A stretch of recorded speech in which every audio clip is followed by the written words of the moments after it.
saw things for what it was. They hate things that are of the Bible. They hate things that are from God. But when you remove God, then you lose all wisdom. We want the American way of life, which is, by the way, Christendom. Christians, our sacrifice, our toil, our vision, the outgrowth of the scriptures gave us Western civilization. A lot of people are saying, what should we do to keep his memory alive? Go to campuses and dialogue. Right. Yes, that's true, but perhaps have a Shabbat for Charlie. Yeah. Welcome to the Israel Guys, where we believe that in a world of anti-Israel propaganda and Jew hatred, you should always be connected to the land and people of Israel. Happy to be here along with Rabbis Jeremy Gimpel and Aryeh Bramwith today. Joshua Waller is not here, but his father, my father-in-law, Tommy Waller, is here. Glad to have you with us today. It feels very sober. And it just occurred to me before we started recording that today is also September 11th. And obviously, everyone knows that yesterday, September 10th, Charlie Kirk was shot and killed. It's kind of difficult to say that, like very hard to find the words to actually say that. And all of us here and the guys behind the camera and the rest of our team all talking this morning, like everyone agrees, and everything I've seen online is in agreement as well that this event is of monumental proportions, and it's something that is shaking America, and it's shaking Judeo-Christian values, and I think honestly it's shaking the world as well. So this is going to be a tough podcast to record, I think, but we need to take a long, hard look at where we're at and who we are and where America's at today. Just to remember Charlie Kirk, who's someone that we all followed. I was recently listening to him quite a bit, just so impressed. A guy that's younger than me. He's 31 years old, wife and two young children, led an organization. I think he had like over 1,000 employees, Turning Point USA. He started when he was 18 years old. Obviously, millions and millions of people, a part of the movement.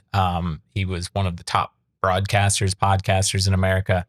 Obviously became famous for his talks on college campuses, and this was where he was shot and killed yesterday. He was basically the voice for young people in America and many around the world as well. I know Turning Point USA had chapters in other countries as well. He was like the leader for the next generation. And honestly, our team was talking about this morning, like what differentiated him from other conservative leaders. He's one of the only ones I could think of that is talking the talk and walking the walk, because not only is he preaching conservative values, but he's also a dedicated Christian Zionist. He's someone that whenever he would get asked what his advice is for young people in today's time, his response was always, get married at a young age, have lots of children, read the Bible, and keep Shabbat. Like, he literally preached that Christians should honor the Sabbath. And he and his wife honored the Sabbath like almost in a Jewish way. Turning their phones off for 24 hours every, Friday night to Saturday night. So like really a guy that didn't just talk the talk, but I mean, he was leading the way, paving the path. His what he always preached was don't blame others, especially the Jews. And I'll get into that later. I think, he said, do something yourself. Like, you have the power to change you. You have the power to change your generation. Take control of your own life, read the Bible, pray, get married, have a family. Like, that's how you combat all of these problems that so many young people feel like they have in America today and around the world. So also trying to think, and I want to hear y'all's initial thoughts, and then also your thoughts on like why Charlie Kirk. But Charlie Kirk was the only Christian at his level in America who unconditionally is still standing with Israel, like unconditionally, unflinchingly. So many of the other conservative broadcasters and public figures and influences in America have just shifted in the last year so much. And he, as much flack as he got, and especially recent last couple of years, he has stood defyingly in support of the Jewish people and the nation of Israel. And I know he did get a lot of flack for like continuing to platform like Tucker Carlson and people like that. But I realized today, it struck me why, because and it's just his famous quote, when people stop talking, bad things happen. He deeply held the belief that there should be freedom of speech and conversation everywhere. And that included people who are anti-Israel or anti-Zionist. Like, it's not because he was anti-Israel himself, but it's because he truly believed in letting people talk and listening. And that's why he continued to platform and speak with people of all backgrounds, all faiths, all political views, left-leaning, right-leaning. Could we hear that in his own words? Do you mind? Yeah. I'd like to play Let's it, do because it. hearing it from his heart, it pierced mine. When people stop talking, really bad stuff starts. When marriages stop talking, divorce happens. When civilization stop talking, civil war ensues. When you stop having a human connection with someone you disagree with, it becomes a lot easier to want to commit violence against that group. What we as a culture have to get back to is being able to have reasonable disagreement where violence is not an option. You think that's not emotional violence? How is this? What is emotional violence, by the way? I don't know what that is. It is harm intentionally perpetrated on another human being that is intentionally targeted at their emotional well-being. Okay, so feelings mean nothing to me.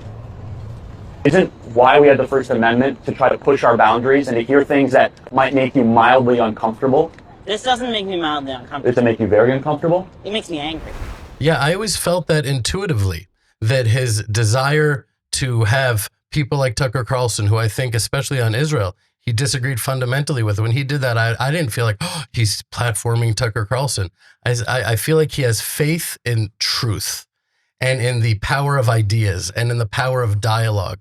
As something I never liked when Jews say they make Holocaust denial illegal.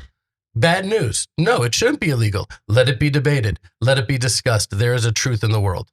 And he was a real believer in that. And I'll tell you, on a personal level, I always liked him. But I didn't realize until last night that I loved him. I didn't realize it. When I came back from a kibbutz in the south, that since October 7th, they had been sent away. They weren't able to be, and they just returned to that kibbutz. It was very emotional. They went over the traumas that they went through. I drove back, and upon arrival, I was about to go on a patrol, and I got these messages: Charlie Kirk has been shot. And I saw this video, and my heart shattered, and I was shaking for the entire night of the patrol. I was fighting off tears. I'm like, what? Do I love this man? What is it about him? And the whole world is shaking from this. It seems disproportionate. It seems like on a deeply subconscious level, we're all recognizing that this is a turning point in American history, possibly in world history. How, why, I don't think we necessarily know. But I was thinking about it why was I crying? What was it causing the tears to come out? And I realized it's not that, oh, he supported Israel. It wasn't even about Israel. It's about who he was as a person, the beauty of his soul. I remember that there was one little clip I saw of him where I realized I don't just agree with him that he's a kindred spirit. He was talking about how when he meets presidents and diplomats, he used to be so excited about that. But let me show you the clip. And I can tell you I'm super blessed. I have the best wife in the world. We have an amazing life. Building a family is the coolest thing ever. And my prayer for all of you is that you one day can do that. That's so cute. It's honestly the most joyful thing. And I've had some pretty amazing experiences. I've been very, very blessed. Very lucky, you could say, but very blessed is the word I would use. And the greatest joy I've ever had is coming home to my little daughter running up to my leg. There's nothing that even comes close to it. Not flying on Air Force One, not meeting with presidents. That pales in comparison to your little girl coming up and squeezing your leg. And so I think that's what devastated me, was the human side, that he so clearly saw what was true and important in life, and that's in his children, that he was so filled. I realize he's a kindred spirit. For me, nothing matters more to me than my children. I'm obsessed with them. I love them. They're the future. I'm constantly infusing them with love for God and love for the Torah and compassion and kindness and love for the land of Israel. And I know that he was doing that with his children. And what happens there is that he's so bonded to his children that his children are bonded to him. And his wife is bonded to him. And it's a bonded family. And now that family is shattered and devastated. And it's just thinking about his children. They're like, where's my daddy, my Abba? He kept the Sabbath. He kept the Sabbath. You know what happens when you keep the Sabbath? It exponentially empowers the bonding of the family. Don't take my word for it. Listen to what his wife said. I would love to know your thoughts on Sabbath and how practically your family practices this and applies it. I will let him But as the wife, I will say, I have seen it transform. I love my husband, and he's amazing and an intentional father and husband. But him honoring the Sabbath, I have seen it transform him in a way that is so powerful that when he turns his phone off and it goes in that drawer, and I know that it's, he's all on for the family. There is no distractions, and he finally gets to reset his brain. He finally gets to breathe.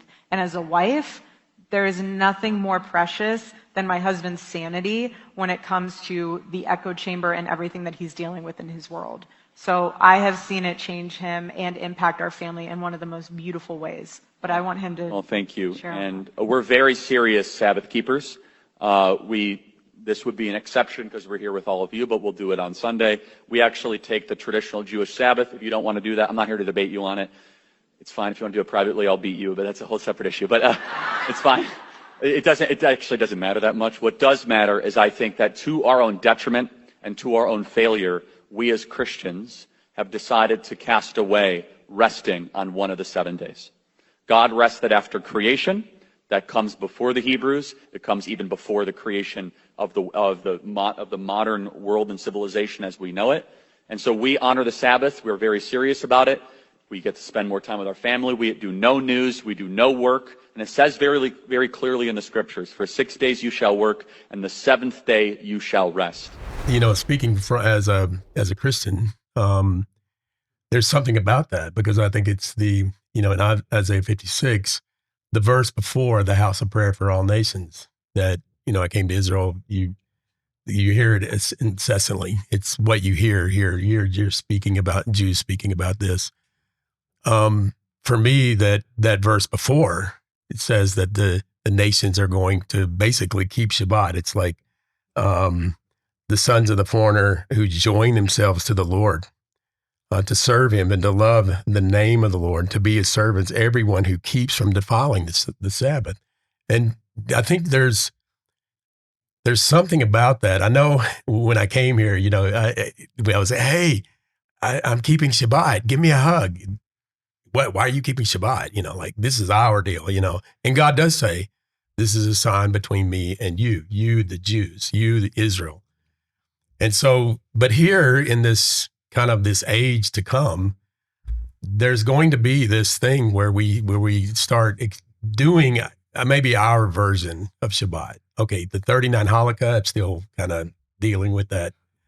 How does that look, or how does that work? I mean, what he just described there, right, that exactly. Is blessed in the eyes of the Lord. Right. Not all the details and the nuances. That's right. Almost like that's the work of the high priests. Right. That's the work of the nation of Israel, all of that. But the essence of it, I believe that the world should keep. Right. And a lot of people are saying, what should we do to keep his memory alive? Go to campuses and dialogue. Right. Yes, that's true, but perhaps have a Shabbat for Charlie.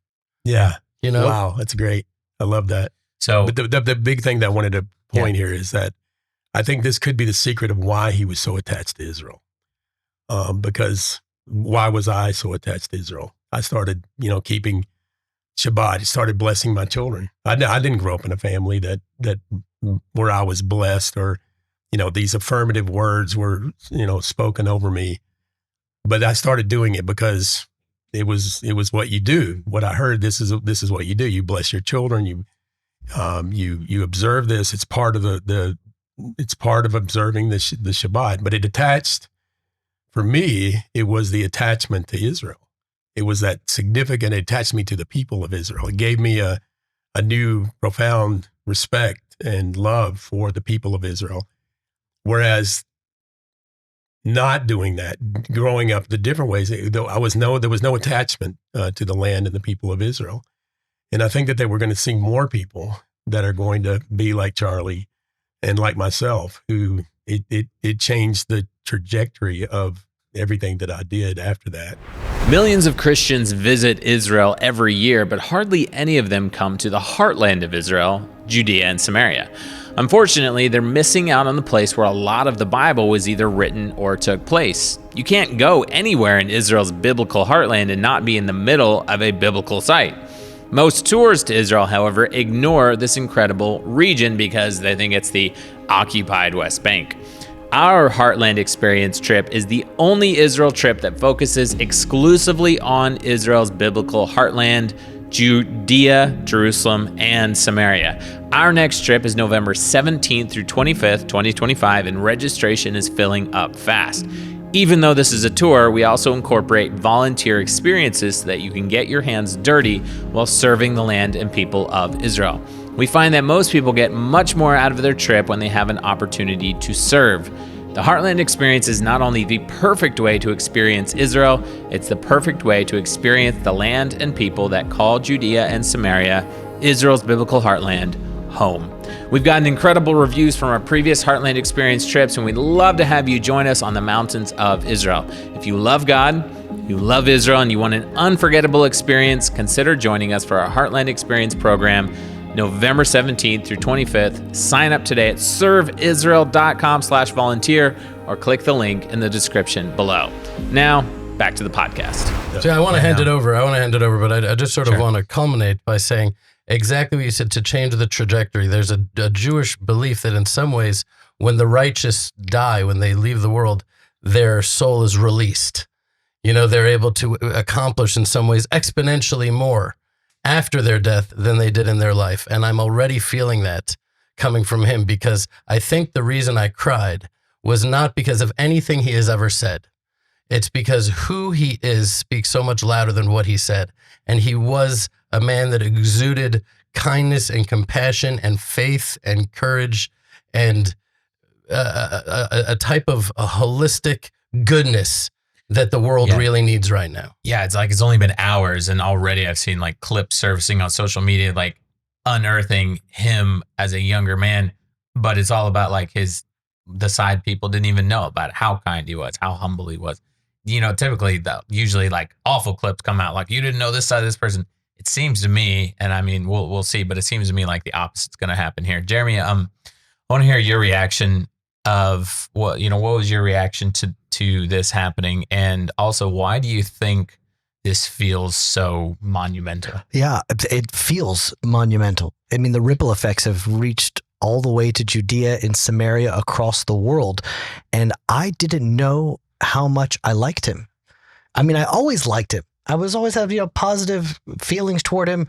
But then when I heard this, it like shook me to my core. And I feel like he represented everything that America should be, everything that America could be. And it was all based around faith. And, everyone's trying to now commemorate and remember him. But I actually found a video where he said what he would want to be remembered as. Check this out. Everything just goes away. How would you, if you could be associated with one thing, how would you want to be remembered? I want to be remembered for courage for my faith. That would be the most important thing. The most important thing is my faith in my life. So he wants to be remembered for courage for his faith. There is something that is so biblical about that, something that is so Jewish about that in its essence, courageous faith. And now to look at his life, it was the most courageous. It was ready to put everything on the line. I mean, I remember when we were planning for the Israel Summit, venue after venue was canceled because it was a threat to speak about Israel publicly. Now, what's going to happen to conservative values in America? What's going to happen to anything connected to the Bible in America? There will be no more public events. There'll be no more outside events, no more inside events. I mean, what is the response? And to me, civilization was birthed out of the Bible. That was Israel's greatest gift to the world. And America is our little brother, even though a lot of times they're like our big brother. They're the ones that got our back. In some ways, they're really our little brother, that Israel really gave birth to American civilization because it grew out of Scripture. It grew out of the values of the Bible. And now those values are being attacked at its core. And Charlie wasn't just a podcaster. He wasn't just a broadcaster. He wasn't just a teacher. He really was the leader of a movement inside America. And that's why he was targeted, because he was really shifting things. Yeah, I was trying to figure out, oh, and by the way, talking about events in America, like we were literally 3 weeks ago talking about the Israel Summit. And obviously our audience is wondering, like, why have we not come out with an announcement about the Israel Summit? We were still trying to figure it out 3 weeks ago. And one of the ideas was a public rally basically in Texas or somewhere else. And after what happened yesterday, I'm thinking there's no way. Like, there's no way to have a public rally in support of Israel. The question is, could we even have a private event? And that's like, we could get into more of that later, but it just feels like this is a new level for America. But I was trying to think, like, why was Charlie Kirk targeted? Because there's a lot of outspoken influencers and leaders on the conservative side, on the liberal side, right? And I was thinking about how you have a lot of right-wing conservatives who've kind of gone off in a weird direction, right? You have a lot of people touting anti-Zionism, Jew hatred, anti-Semitism, conspiracies, wild theories, wild stories. Like, now the tendency is to blame everything on the CIA or the Mossad, which obviously, you know, you could guess, but people are already blaming Charlie Kirk's death on the Mossad. You know, they were demonizing Charlie for being so pro-Israel, and now they're blaming Israel for killing him. It's just unbelievable. It's like gotten popular on the conservative side to blame everything on the Jews. Yeah, I don't know if you saw this quote. This is a very mainstream. It said, "I'm not going to name names, but I was told by someone close to Charlie Kirk that Charlie thinks Israel will kill him if he turns against them."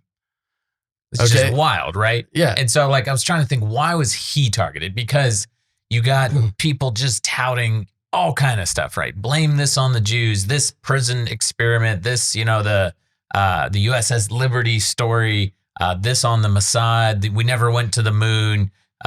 Brigitte Macron's, or, you know, as a man, just wild stuff, right?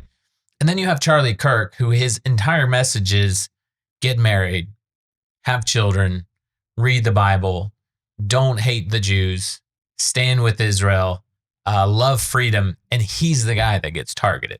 Right, and I think part of the reason is because he saw a simple truth that the talking heads are starting to confuse the world about, which is that, you know, he said, Islam is the sword the left is using to slit the throat of America.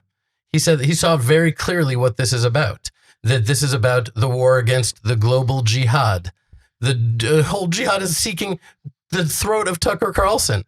Yet they're trying to conflate and make it about the Shia and the Sunnis and the this and the that and complicate things, where he saw the basic truth of what this whole global war is about. Listen to it in his own words. The spiritual battle is coming to the West, and the enemies are wokeism or Marxism combining with Islamism to go after what we call the American way of life. And the American way of life is very simple. I want to be able to get married, buy a home, have kids, allow them to ride their bike till the sun goes down, send them to a good school, have a low crime neighborhood, not to have my kid be taught the lesbian, gay, transgender garbage in their school, while also not having them have to hear the Muslim call to prayer 5 times a day. That's important. We want the American way of life, which is, by the way, Christendom. Christians, our sacrifice, our toil, our vision, the outgrowth of the scriptures gave us Western civilization. And this is where I think is a great rallying cry. Doesn't matter if you're Hispanic, doesn't matter if you're Asian, doesn't matter if you're black or white. Everybody, if you are Christian and Jesus Christ is your Lord and Savior, these two threats are combining forces to come after us, and it's time that the church stands and rises up against it. Yep. Right, and when he says Christendom, I'm not putting words in his mouth. He is saying Christendom from the Bible of God that the nation of Israel brought to the land of Israel, and you can see it reflected in his love for Israel. That when he went to campuses and defended Israel, he wasn't only just a talking head that said, "Well, it says in Genesis 12:3, he who blesses Israel will be blessed." He did believe that that was the foundation of his faith, but he also saw it with simple clarity. The righteousness of Israel's actions and the righteousness of Israel's cause went into the belly of the lion at Cambridge University and debated these smug, entitled, intellectual, anti-Israel, anti-West with a purity and a simplicity. There's something simple about him in a brilliant way. You know what I'm talking about? Do you understand where I'm coming from? That's what I felt about him. And because what is the interest of the Tucker Carlsons of the world when they are able to make it where it's not about the global jihad against the rest of the world in the West? Yeah. Then he can say, well, Qatar is an ally. Qatar is one of America's best allies, even though Qatar is funding Hamas. He's able to be like, oh no, the Hamas, Iran, that's Israel's problem. That's not America's problem. He's able to create a distance between America and Israel and say, oh, it's just Israel's beef with the countries around Carlson them. said this week, is Hamas actually a terrorist organization? Are they jihadis? I don't know. I'm not real sure. I think maybe they're just a political organization. Like he said and that is Iran Israel's problem? Is Iran really America's that bad? problem? Yeah, I can't remember the last time we had an Iranian attack on America. That's Israel's problem. And he wants to make it seem like, oh, it's just a regional conflict and not a deeper thematic, ideological, spiritual, religious conflict, which is what it obviously is that Charlie Kirk saw. And I think that that's the big threat. And the truth is that we don't know. We don't. You go ahead, Jeremy. Well, the big question is always, how could it be that these West liberal, woke progressives align themselves with Islam? Their values are totally not connected. In fact, they're antithetical to each other. And he saw things for what it was, that both of them want to destroy civilization because civilization was birthed out of Scripture. And they hate things that are of the Bible. They hate things that are from God. But when you remove God, then you lose all wisdom and you start calling boys girls and girls boys, and you start creating absolute chaos. The same chaos that the Hamas creates physically in Gaza, the woke create chaos in people's minds. And so that's why Solomon says, King Solomon, Reshit Chochmah Yirat Hashem, the beginning of wisdom is the fear of God. That just the beginning of wisdom, just to have simple common sense, starts with belief in God, starts with fearing the Lord. Once you remove that, everything turns into chaos. And that's why it's amazing that Charlie's like, what I want to be remembered for is my courageous faith. And he speaks of American civilization being birthed out of faith, out of the Bible. And that's why he was attacked. And I think that part of what you're saying here is that, you know, and going back to even what Luke was saying about what do we do now? How do we get the message out? Because terrorism, as we've said many times, is working. It's putting fear in the people that shouldn't have fear. He said, he wants to be courageous. So how do we be courageous? What does that mean today? You know, does it mean that we actually do the events, or do we just start backing down? Because what I'm hearing is, okay, the Israel summit is not something that we can even think about now. Israel, then terrorism wins, right? How does it not win? How do we combat? How do we keep this legacy going? And because it has to keep going, right? You can't shut it down. Not now. Right now is the time we have to get engaged. And right now is the time we get up and we start fighting. How many Jews have been? We lost 10 Jews this week in a terrorist event. I mean, I know that we're so far away from that news story, which is a few days ago, but literally 6 people murdered by jihadists, and 4 of our soldiers ambushed. Well, once we realized that Charlie Kirk was assassinated because of his faith, because of what he represented, then we look at the terror attack in Israel and realize, oh, they're not disjointed. Those are actually fundamentally corrected, that when evil arises in the world, it'll start in Israel, but it's just a matter of time until it reaches America and it reaches the rest of the world. But I've really been thinking about that all morning. What can America do? Well, how should America respond? And the truth is, I don't know if America has a way to respond at this point. Like, there's a place like England right now, forget about it. They are lost.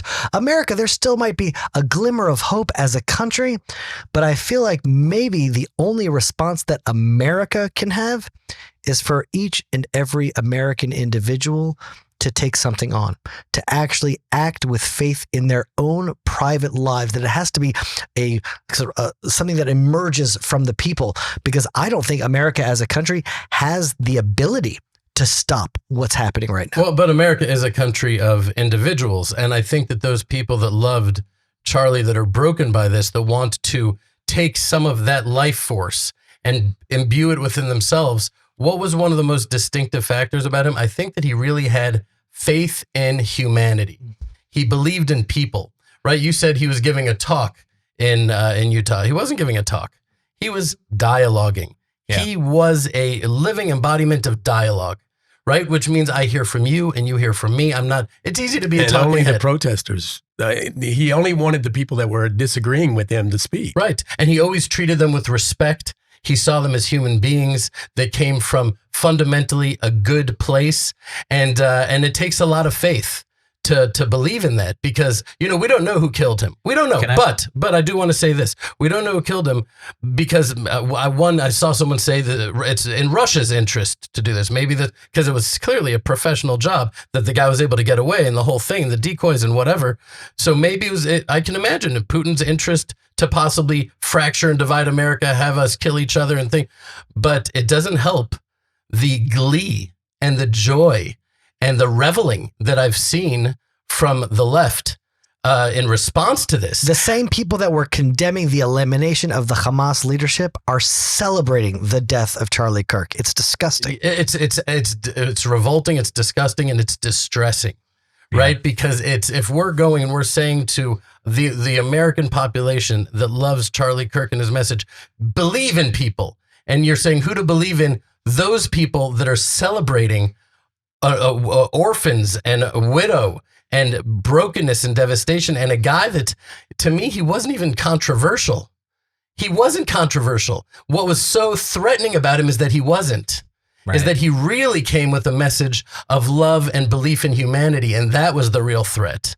That was the real threat. Why should it be controversial to promote life and family and Judeo-Christian values and conversation? Yeah. And literally he said, not being willing to talk without, without leading to violence or hating each other is like the downfall. I want to talk a little bit about his Zionism, because he was an outspoken Zionist. There's a photo of him holding the Israeli flag in front of the cave of the patriarchs in Hebron, which is next level. Like if you come to Israel, especially if someone of his stature and his, how large of a following he has, and you go straight into Judea and Samaria, and you go to Hebron, you go to the Cave of the Patriarchs, which is like one of the most hotly contested pieces of real estate in the world, you're a Zionist. There's like no ifs, ands, or buts about it, right? But people still wonder, like, why is Tucker Carlson being invited to speak at, his conference in this year, things like that. So people wondered, right? But I want to read a quote of his about the Jewish people and Israel. He said, "I am a defender of Israel as a homeland for the Jewish people. When I went to Israel, I saw the Bible come to life. We as Christians must honor the Jews. If Israel laid down their weapons, all the Jews would be killed. Israel has a place in God's plan." So there's no question in my mind that he was an ardent Zionist. He was an unconditional supporter of Israel, of the Jewish people, that he honored the Jewish people. He honored the Jewish scriptures, honors the Shabbat. And he unconditionally condemns Jew hatred. And I believe he even called it that, which is a level of understanding to move past. It's just everybody throws out the word anti-Semitism. He literally said, no, Jew hatred and going down the rabbit hole online, the conspiracies and the theories and all this crazy lies. He said it'll literally rot your brain. He called it brain rot. It's a mind virus. It'll ruin you. It's a disease that will destroy you from within. He couldn't say it. And he has warned the next generation of young people, do not let this disease of Jew hatred rot you. And he said, he didn't just say it because it was coming from a place of personal well-being.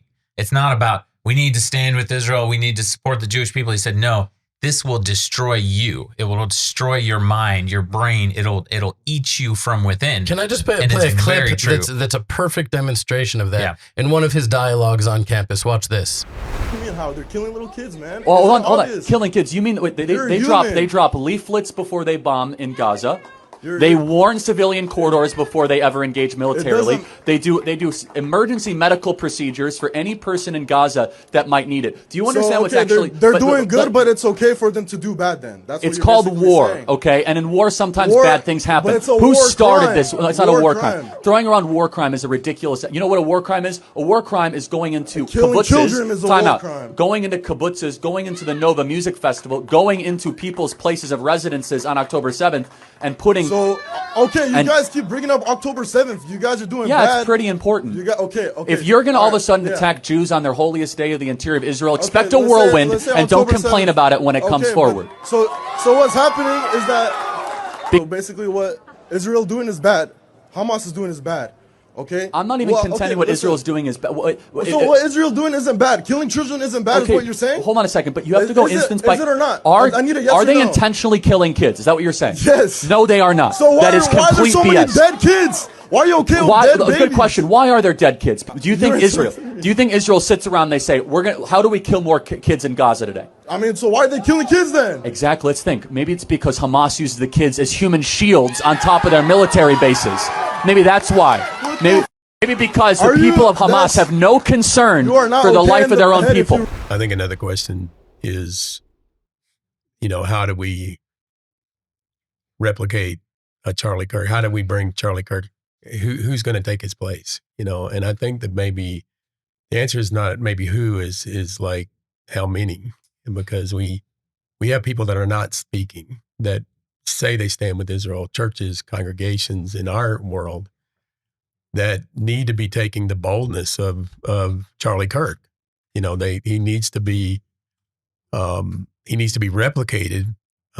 First is because Charlie, we know him. You spoke about it, Jeremy, that he's very courageous in his faith, and I'm wondering, do we have that kind of faith? Do we have that kind of courageous faith in the church?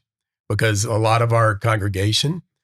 I can hear the pastors saying, some of my congregation are listening to Candace Owens. They're listening to Tucker Carlson. And how can I take a position on these things? No, take a position. It's biblical. This is the biblical narrative. Charlie's preaching and teaching and bringing to dialogue a biblical narrative. Just preach the word. That's the thing that I think that has to be established, and the church has failed on that. Even here we are 78 now, we're approaching the 78 years since 1948. We lost our replacement theology, our supersessionism. When that whole theology went out the window, I don't care how, you just can't talk that way anymore. You have no grounds to talk that way anymore. So what do we do now? So Charlie gave us an example, gave every pastor an example. Well, I think really the faith of America is going to be tested now, because when you have faith, then you will rise up like Israel. That's the truth.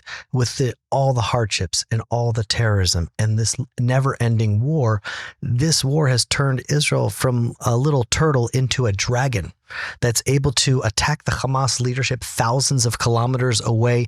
It's brought out a lion.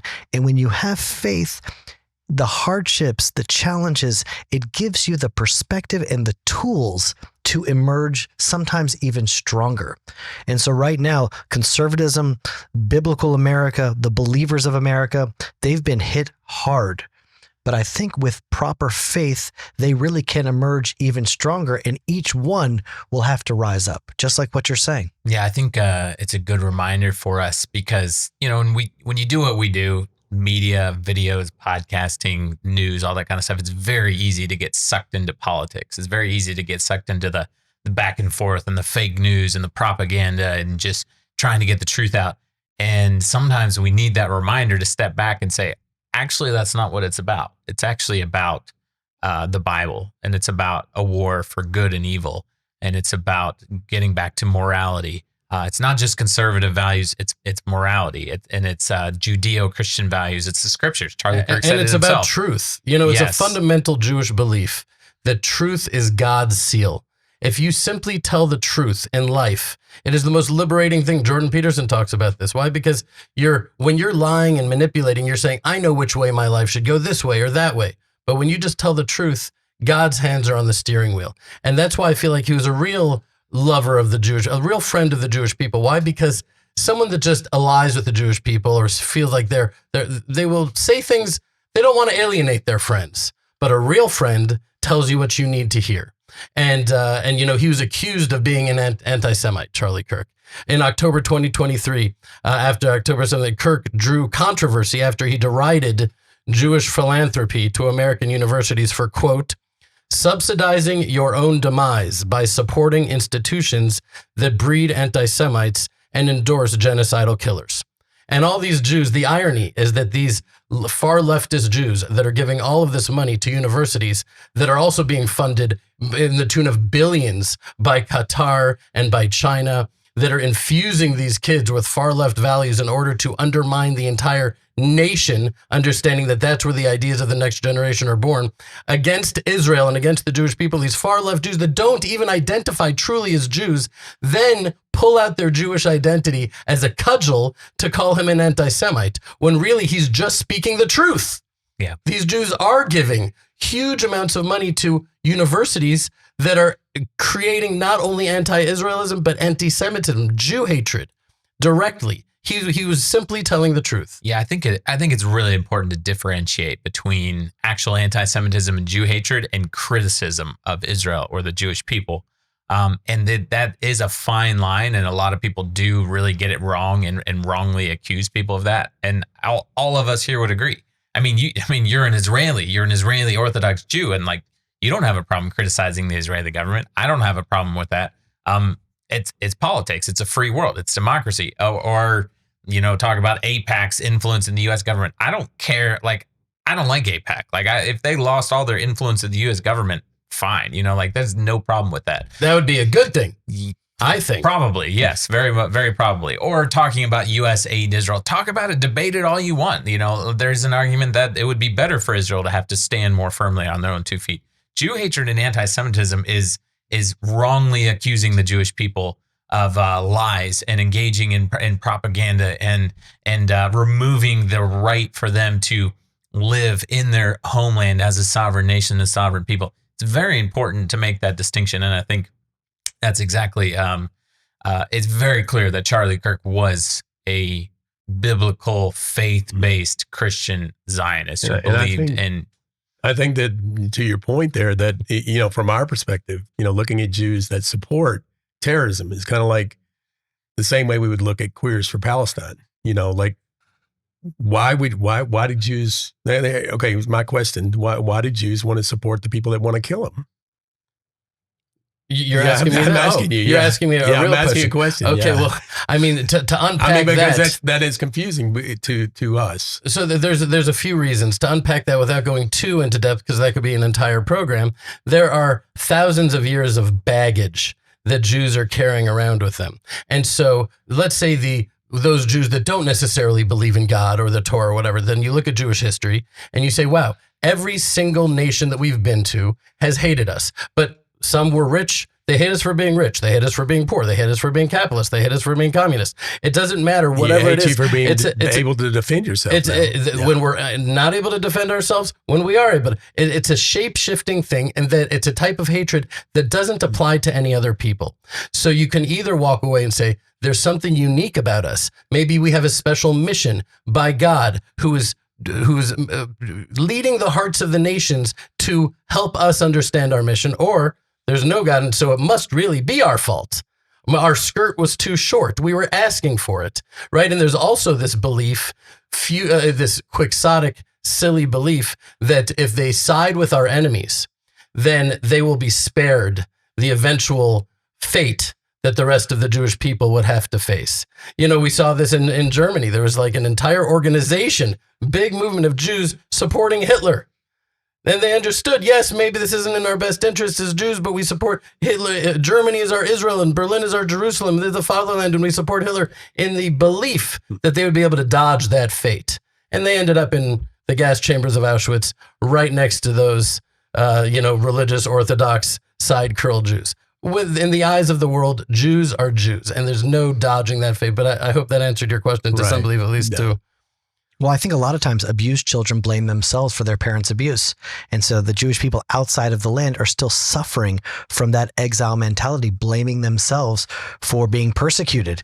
But inside Israel, something is shifting. There is a change that's happening where the Jewish people are becoming who we were always meant to be. And that is, at least in my mind, a process that we're going through in this 2-year war. Yeah, and just one thing, I think there's a prophecy that he fulfilled possibly more than most others. I think maybe you guys are among the others that do. From Psalm 126, right? Shira Malot B'shuv Hashem et Zion haynu kacholmim. When we return to Zion, we'll be like dreamers. Right? It says, Az yomru v'goyim, higdil Hashem la'asot imela. And then the righteous of the nations will say, look at the great things God has done with you. And then the nation of Israel will say, look at the great things God has done with us. To hear the Charlie Kirks of the world, which are few and far between, a righteous remnant of the world, stand to the Jewish people and say, God is with you. God is protecting you. You are a blessed people. To hear that from him, who we've heard is Christendom and a Christian, it does something to the hearts of Israel and fortifies us and comforts us and strengthens us in a very special way. I told that to our volunteers this morning. I said, you guys, you all love Charlie Kirk, and you may say, how can I do that? I said, you're doing it. You're doing it just by coming here and standing, going out and harvesting a vineyard, to make a declaration to the world that, you know what, it's not just a Jewish thing. It's all of us now, all of us on board. And I said, you guys are the heroes. You're changing the story. Really, it wasn't that long ago that we had a terrible story amongst each other. I mean, to deal with each other. And here we are, you guys are doing a podcast. By the way, I'm really honored to be here with you guys and obviously, replacing Joshua. I'm not sure that I can do that, but he is my son, and I had to make that statement. You should be very proud. Yeah, I am. So, these are small things, but replicating. Everybody's saying, how do we get another Charlie Kirk? How is that? No, we all need to carry his legacy. I mean, that's going to bring him to a higher elevation. I believe that's Judaism, right? Sure. That's the part of it. Well, when I try to soul search and think, okay, what light did he bring into the world that light needs to continue to shine? And to me, what sort of differentiated him from everyone was the fact that he had a dialogue. I mean, the Talmud, the Jewish oral tradition of 3,000 years, is exactly that. It's arguing. And even when one side loses the argument, we don't erase that side. We let the argument stand because we believe in truth. And ultimately, if God is one, God is reality and beyond, he created all of this, then this, whatever, is the truth. It is the truth. So let the truth speak for itself, to really believe in the truth, because right now, we're not only being assaulted by lies, we're literally being assaulted by anti-truth. It's like the people that called to exterminate the Jews and wipe Israel off the map. Now they're the moderate, peace-loving negotiators in Qatar. It's like, really? That's the opposite of the truth. No, the Jews are targeting civilians and committing a genocide. They literally came in, did genocide. Not only they targeted a simple peace-loving music festival.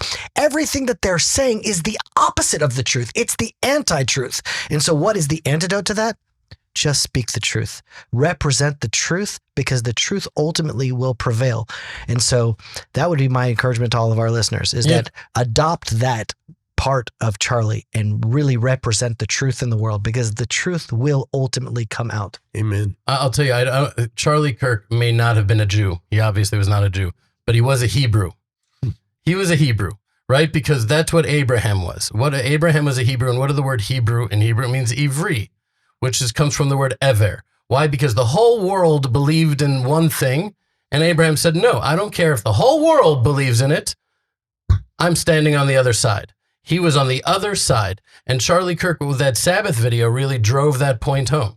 He could say, I'm the head of this big movement, and if I am now not keeping the Christian Sunday, but the Jewish Shabbat, I'm going to alienate so many of my own followers, and I can divide my movement, and I can't do that because for the good of the movement. And there's a lot of rationalizations he could have made to either hide his Sabbath observance, but no. He said, this is the truth, and if I'm going to walk in the truth of God, if it means I lose everything, I'll lose everything. Yeah, and he invited everybody into his tent, right? That's Abraham. Literally. Right? I think that he was really a role model in that way. It's like the 10 Commandments say to keep the Sabbath on the seventh day on Saturday. And he's like, that's what the 10 Commandments are. That's what I'm promoting, is a return to the values of the 10 Commandments. How can he not? And he just literally walked the walk that he taught. And that's how he started the Utah event.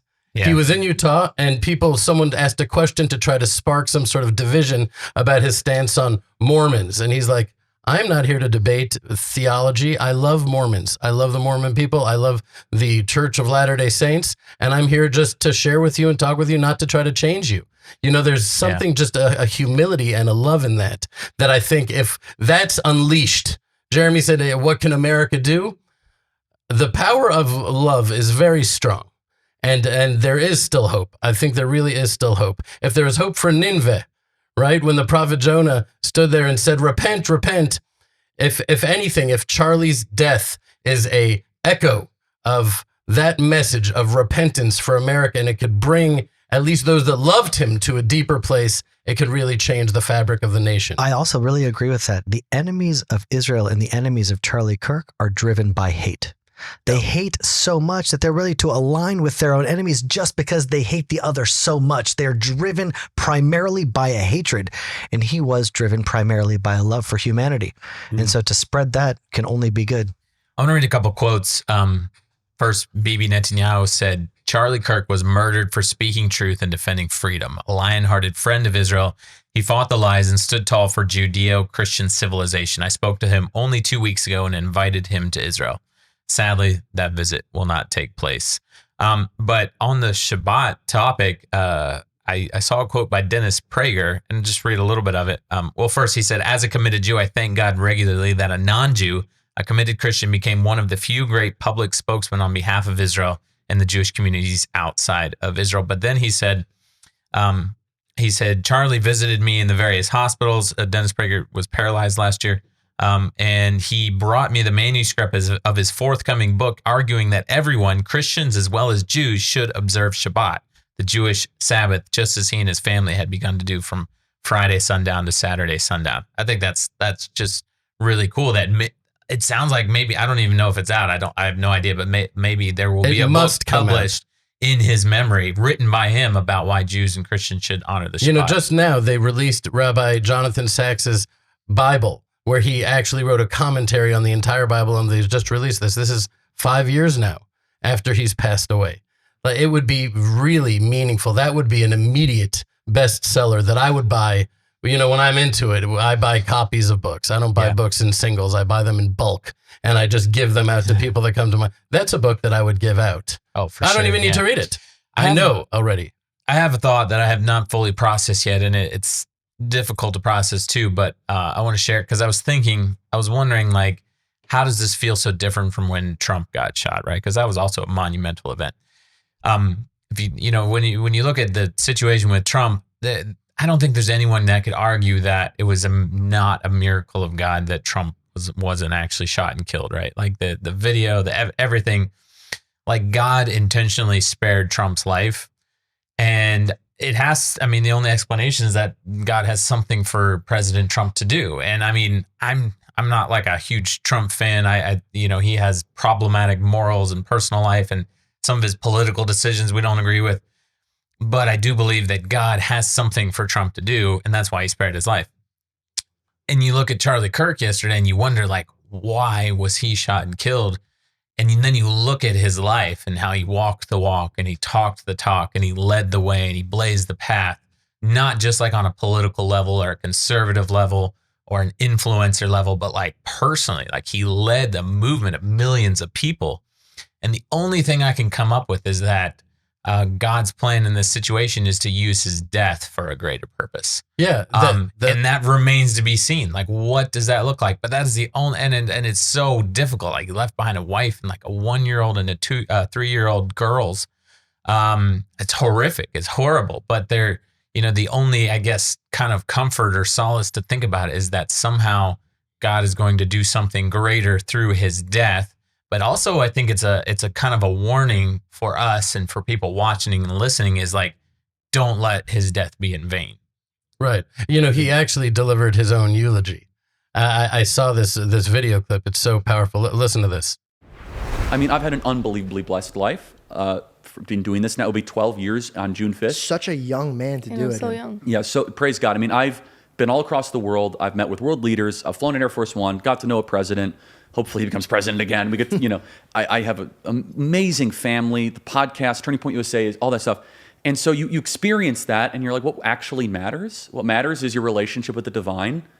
your relationship with your family, your kids, and maybe a close collection of friends, and your relationship with the truth.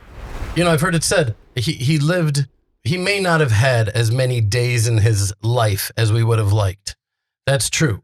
He didn't have so many days, but he had a lot of life in his days.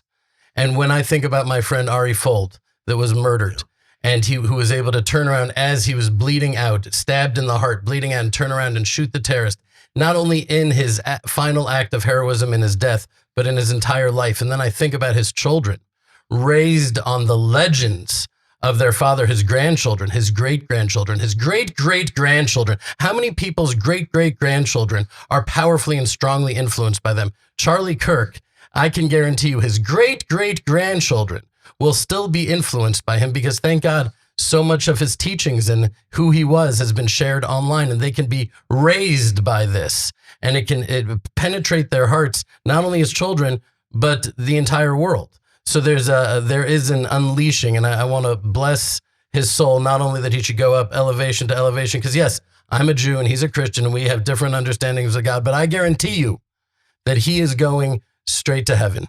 And I don't care what he's been through and what his things, because, you know, he was a very vulnerable and honest person. I saw a podcast where he was speaking to women that were sort of off the proper path in life. And he shared that he went through a serious period of his life where he was struggling with pornography. He shared that. He was that the honesty involved in that, because so many struggle with that. And he said, I'm Charlie Kirk, I'm this guy. And that is something I struggled with and I overcame it. And now I'm walking with purity before God. That is so moving to me. It is so powerful that, you know, that type of thing reverberates throughout history. Yeah. So what do y'all think? Like because obviously people, especially people in America, I think now are afraid. And they're wondering, like, what do we do? Like, where do we go from here? I know we can give the big picture, and we could talk about that. Now's not the time to be afraid. Obviously, public events, people are scared to death, but the bold response would be have more public events. But I don't know. Do you guys have thoughts? Like, what can people in America and around the world do? I think one thing that it seems like our youth are looking for something. Charlie spoke to the youth of America mainly, but maybe the youth of the whole world. But his target was this young generation, and they're raising up without a cause. What are the youth? They're motivated for the cause. I think if we can get back to the biblical narrative in the Bible itself, if we can just bring that back to families, if we can bring it back to our congregations, Jewish congregations, Christian congregations, can bring that moral compass back to understand what are we willing. We say what are we willing to live for, and maybe that would be fear. But what are we willing to die for? Is this threatening or bringing fear to people, or is it saying, you know what, I'm going to fight. This is motivating me to take up a cause, because this is injustice. No matter, there should be nobody out there. And even the MSNBC, I think, fired one of their people for coming out and saying a wrong thing. I think fired. They said it may have been one of his followers that were firing off a celebration shot or something crazy like that. Yeah, he's saying, I mean, somebody said he recommend deserved to be killed. Too, I think. So there's a moral compass that needs to be elevated to a place where our young people need to find something. And this is it. I just want to encourage, I don't know where the camera is, but I want to encourage our young people that this is the cause right now. This is the cause to live for. It's a cause to die for. And we have to be willing to be able to do that. I think we've taken on that place. We always say, we're not leaving here, please God, that we don't leave here until when we see the Jewish people in Har Brakah running, we'll run with them. But until then, we're here. We got to stay, and we're going to stand with the Jewish people. And this is why I'm so glad that, this kind of dialogue. Why are we having this discussion? This is crazy. We met 21 years ago. Us three, we met. You were just youngsters. You were like my children. I'm seeing you guys, and but God has done something. We've been through struggles, right? It's been a fight to allow us to be in this place. And you guys and Rabbi Melamed have taken a chance but we're fighting such a noble cause right now for the name of God. The name of God. I was looking at this, the passage in Exodus 3 where it says, God saying to the children of Israel, he says, tell them, Moses is asking them, what do I tell them your name is? And he says, tell them my name is the God of Abraham, the God of Isaac, and the God of Jacob. This is my name forever. And then he not only says, he doesn't stop there. He says from generation to generation. Forever still here. God has not changed his name. What are we willing to stand for? This is important for how we move forward together. How do we come in unity? How do we get to that Isaiah 52, passage where we're seeing eye to eye? How do we see eye to eye? We agree. Israel has to live. It has to be redeemed. And we get on those terms when we're seeing eye to eye, I think that then we're moving forward. And this is what Charlie was trying to do, is bringing that discussion to the table, to college campuses, to the young people. Fight for it. You got to fight. And we have to raise that up. And I pray that there will be a generation because of him and because of the offshoots, the people that are getting out there speaking like he spoke in their own places, their own spaces, whatever that is. Then this has got to be our challenge. Yes, it's not how do we bring one person back. Yeah, exactly. But how we bring a multitude of people back. Because the question is like, who could replace Charlie Kirk? And obviously the answer is no one. But we were talking, someone was talking earlier, there needs to be 1 million Charlie Kirks, right? It needs to be a grassroots movement of people rising up. So our response, anything else from you guys? Because I think the best response is honestly just what Charlie Kirk always told young people. Get married, have children, read the scriptures, honor the Shabbat. And that's something people could do in his memory, literally. A Christian Zionist, honor the Shabbat because of him. And he was very strong in the last 6 months especially.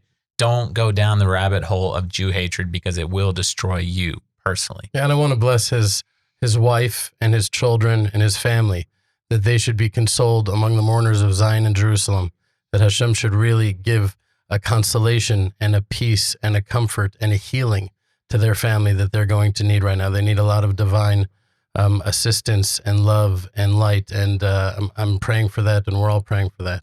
Amen.